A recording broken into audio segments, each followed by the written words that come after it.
My experience in Elastica was that it came together so fast, the sound came together really fast, it was really easy. Suede was the opposite. It was years of nothing quite working and things not quite falling into place.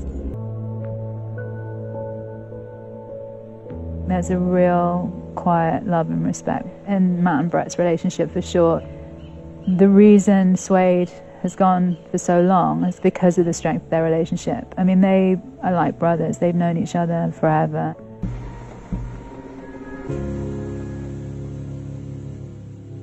I remember seeing Brett the day that we were all signing in for our student IDs at UCL. He had sort of a long flick and he had a pair of earrings and he had a handbag. I mean, it was a lady's handbag. And I had this moment of thinking, is that a boy or a girl? And just finding him devastatingly attractive. But I just knew that we were going to be together.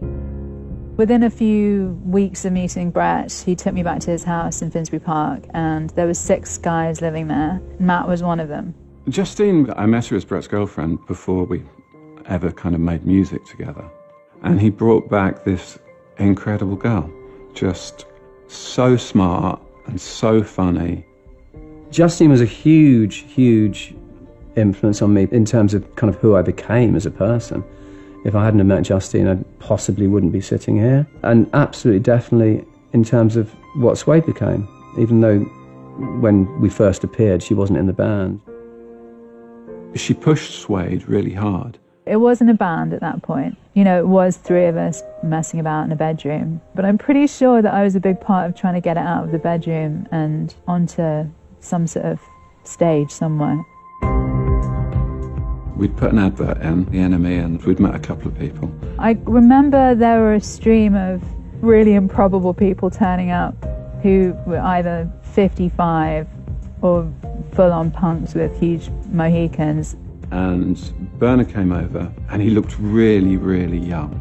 I can remember him asking how old we were, and saying, oh, we're 23, and him being kind of like, well, you better get a move on then.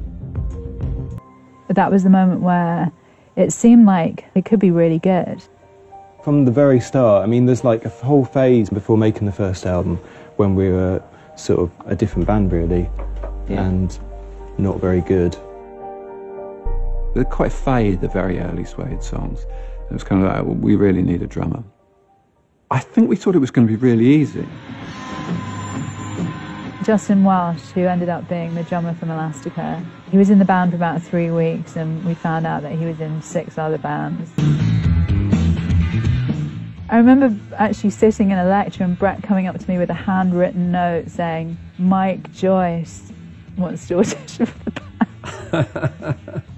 The way that Bernard and Brett and Matt worked together, you know, that was the foundation of really, of something quite good. We went up and did some demos with Mike.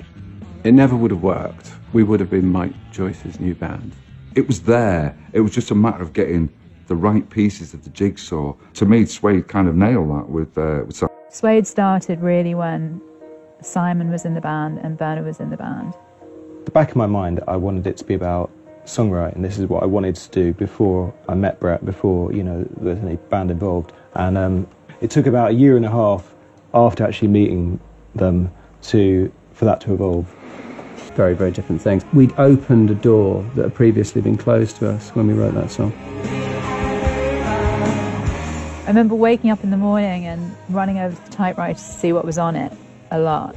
And often just being amazed by this whole world that was in Brett's head. He used words that weren't rock words, you know.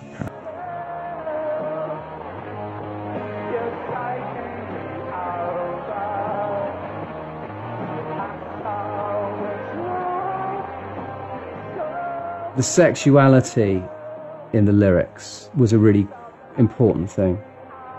I always wanted it to talk about sexuality in the same way that Lucian Freud paints the human body.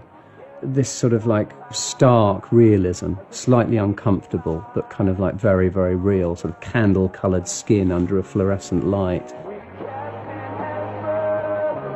I remember being at the Premises, trying it out there for the first time. Everything happened at the Premises. Suede rehearsed there. That's where I met Damon, was at the premises. That's the first time I ever met him. We were in this weird and horrible situation that Brett and Justine had split up and she'd met someone else, but she was still in the band. I don't think it ever would have worked. Eventually Justine left. I don't know how many months it was, but it was pretty awful, and just this heavy feeling in rehearsals, and you know, Brett was really having a hard time. To lose a relationship that's not just your lover, but someone you're working with, someone who you're making art with. At the time it was very painful, but it was possibly the best thing that ever happened to me. It kind of gave the songs a direction. Things like Pantomime Horse, you can hear it in that song. I was born as a pantomime horse, ugly as the sun when it falls to the floor.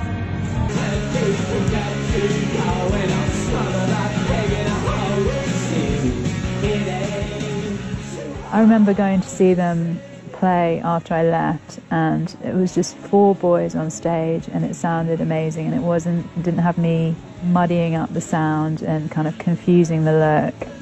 Suddenly there was Morrissey there, suddenly the Suggs on some reason, and Kirsty McCall. Of course, I would have done anything to have kept Bernard in the band and happy, but the fact was, he wasn't happy. I was amazed that Bernard didn't leave sooner. It was so volatile from day one. It was unbelievably volatile. Decisions that are made can't be made lightly, because you're talking about, you know, what is this a good thing to do? Is it a bad thing? You'll never know until it's too late. You roll the dice. Started weaving this song around the riff. High on Diesel and Gasoline, Psycho for Drum Machine, this sort of bits torn out of the pages of my notebook. The first 2 verses actually. Yeah, it is. It's okay, right. The first 2 verses are exactly the same. So that Here they come, the beautiful ones, the beautiful ones. La, la, la, here they come, the beautiful ones.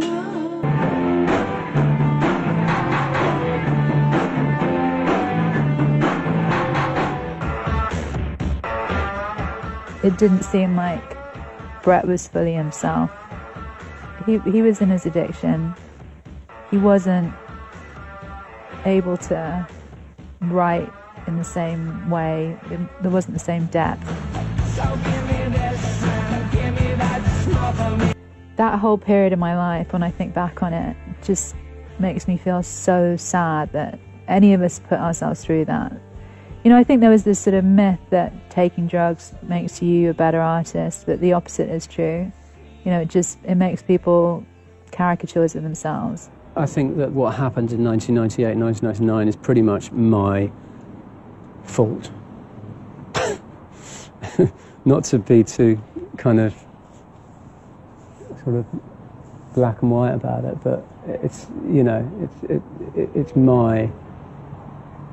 on my shoulders, really, what happened.